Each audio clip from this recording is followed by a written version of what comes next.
Hey guys, in this video, I'll show you how to remove space between images in Behance. First, log into your account. Once inside, you can go to one of your pages or create a new one. So click on this Share Your Work button and go to Project. Now in here, add in a content in a form of image. So just go and select the image you want to be on your project. Now, go ahead and add another one. Just select it.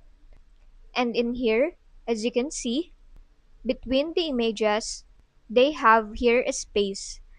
To remove that, under this Edit Project section, click on Styles. Now, on Content Spacing, drag it down until it turns into 0. Once done, just go and click on the Save button. Now, as you can see, there's no more space between those images. If you want it to go back to normal, you can just go ahead and click again on Style and then increase the content spacing.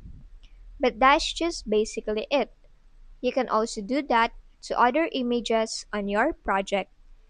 If this video helped you, don't forget to like, subscribe, and hit the bell icon for more tutorials.